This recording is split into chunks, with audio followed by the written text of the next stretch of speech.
Hello, welcome back to the channel, and this is a channel where we give you reviews, don't do unboxings, I do a few playthroughs. But today we are going to be talking about a deck building auto battling game. We're going to be talking about a game called Challengers, and in this game you'll be choosing cards from a variety of decks, be building your deck, and you'll be playing cards that will hopefully allow you to capture the flag and will allow you to win the game. So in this video I'll be giving you a very brief overview of the rules, be telling you what we do like, what we don't like, then we'll come back and we'll tell you whether or not Challengers is worth your time and bother today and in the future. So remember, if you're new here, then please consider subscribing to this channel, hit the like button and all that YouTube bullshit.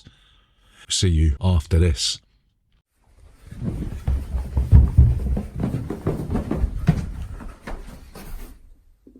Bollocks. So, Challengers, how to play this game.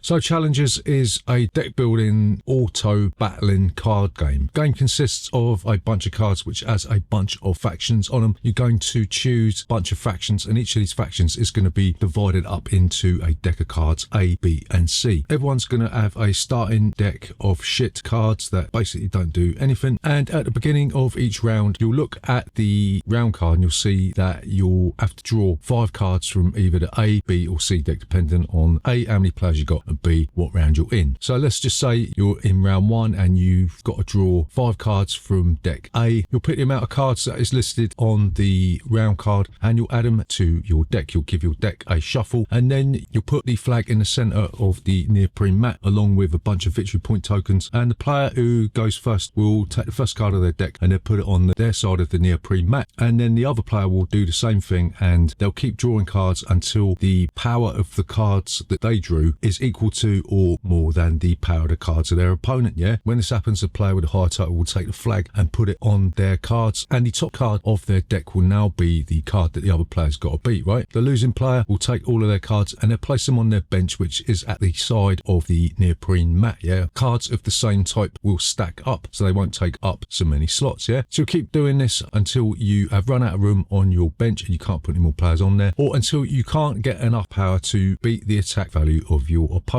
When this happens, the round will be over. You'll take the top victory point card, you'll look at it and put it face down in front of you. And other ways to get victory points, you might get fans from some of the cards, yeah, because most of the cards have got a special ability. You might have a card that says from the bench. That means when the card is on the bench, it triggers a special ability. You might have another card that says in flag possession. That means if the card has the flag token on top of it, then that triggers a special ability. Or you might have something that says during the attack, for instance, in which case when you're actually using the card for the attack, then a special ability will trigger. You'll play 7 rounds of this, you'll add up all your victory points, and then the player with the most victory points will be the winner of Challengers. So what do we like about Challengers?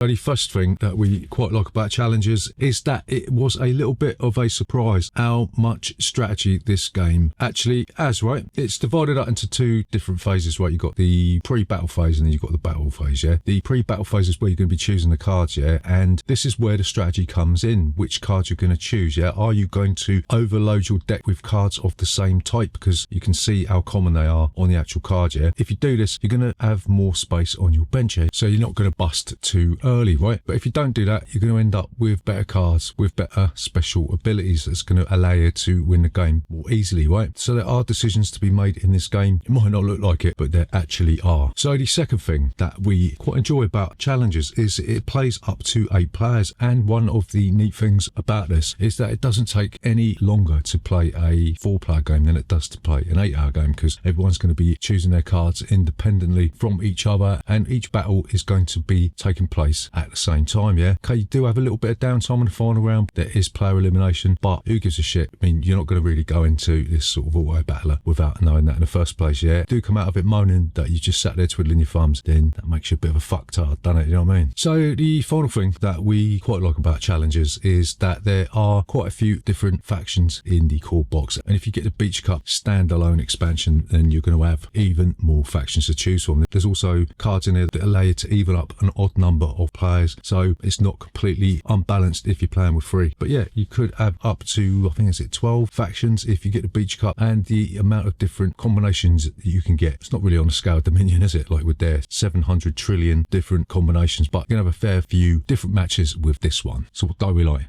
about Challengers?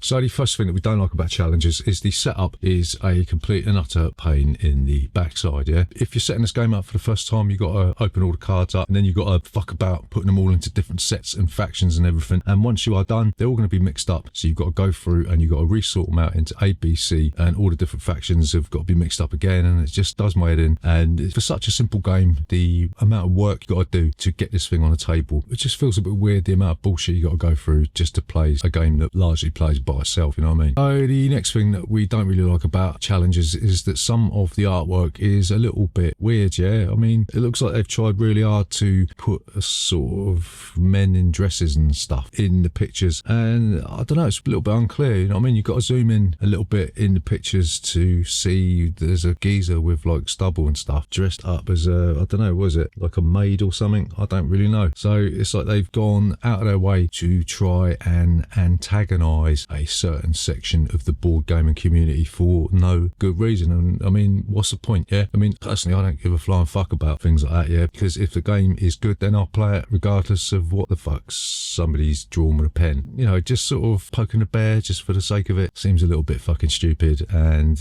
yeah, it's just why. So the final thing that we don't really like about challenges is that once you have got past the prep phase, you know, where you're choosing the cards and all that sort of thing, you've got your deck built, you can't really affect the game. The game effectively plays itself, yeah. And whilst I said this is fun, sometimes it can be frustrating where the card that you picked in that round that you think is going to destroy your opponent, like a troll for instance, gives you 7 power, it never comes out because it's just at the bottom of your deck. It just happens to be at the bottom of your deck, yeah. I know you've got the option to thin your deck out, but again, in doing that, you're going to be risking stacking your bench up with too many cards, yeah. So the random nature of the game seems to be a little bit more than the actual planning and strategy that you get. So to summarize, is challenges worth your time and bother today and in the future?